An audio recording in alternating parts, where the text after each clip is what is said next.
स्वागत है आप सभी का हमारे यूट्यूब चैनल पर। एक दिन सुबह सुबह दरवाजे की घंटी बजी। दरवाज़ा खोला तो देखा एक आकर्षक कदकाठी का व्यक्ति चेहरे पर भारी प्यारी सी मुस्कान लिए खड़ा है। मैंने कहा, जी कहिए। तो उसने कहा, अच्छा जी, आप तो रोज़ हमारी ही गुहार लगाते हो और सामने आया हूँ तो कहते हो जी कहिए।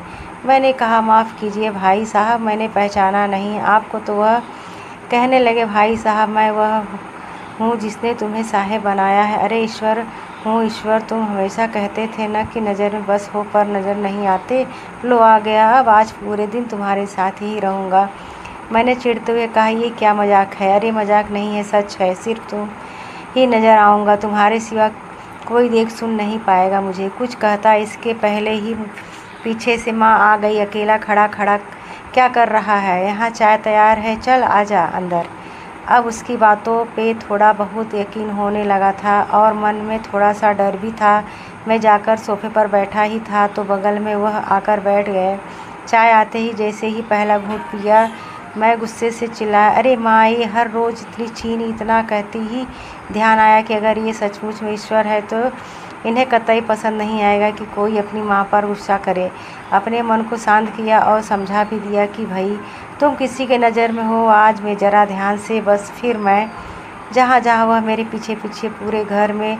थोड़ी देर बाद नहाने के लिए जैसे ही मैं बाथरूम की तरफ चला तो उन्होंने भी कदम बढ़ा दिए। मैंने कहा, प्रभु यहाँ तो बख्श दो। खैर, नहाकर तैयार होकर मैं पूजा घर में गया। यकीनन पहली बार तमन्नाता से प्रभु वंदना किया, क्योंकि आज अपनी ईमानदारी तो साबित करनी थी। फिर ऑफिस के लिए निकला। अपनी कार में बैठा तो देखा बगल में महाशय पहले से ही बैठे हुए हैं। सफ़र शुरू हुआ तभी एक फ़ोन आया और फ़ोन उठाने ही वाला था कि ध्यान आया, तुम किसी की नज़र में हो। कार को साइड में रोका, फ़ोन पर बात की और बात करते करते कहने ही वाला था कि इस काम के ऊपर के पैसे लगेंगे, पर ये तो गलत था, पाप था। तो प्रभु के सामने कैसे कहता। तो एकाएक ही मुंह से निकल गया, आप आ जाइए, आपका काम हो जाएगा आज। फिर उस दिन ऑफिस में न स्टाफ पर गुस्सा किया, न किसी कर्मचारी से बहस की। 25-50 गलतियाँ तो रोज़ अनावश्यक निकल ही जाती थी मुंह से, पर आज सारी गालियाँ कोई बात नहीं, इट्स ओके में तब्दील हो गई। वह पहला दिन था जब क्रोध, घमंड, किसी की बुराई, लालच, अपशब्द, बेईमानी, झूठ, ये सब मेरी दिनचर्या का हिस्सा नहीं बन।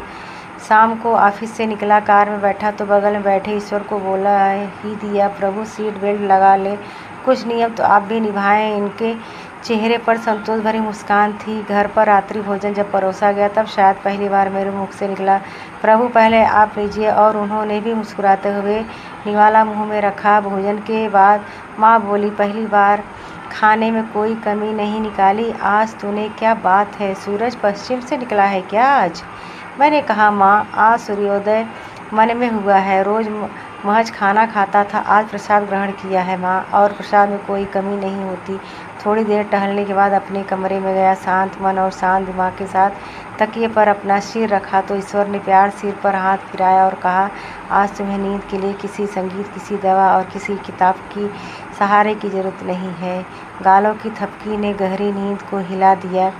कब तक सोएगा, जाग जा। अब माँ की आवाज़ थी।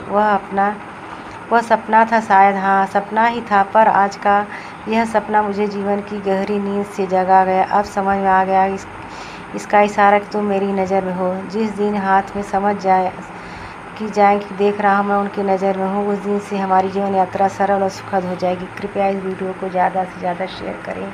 धन्यवाद। यह कहानी आपको कैसी लगी?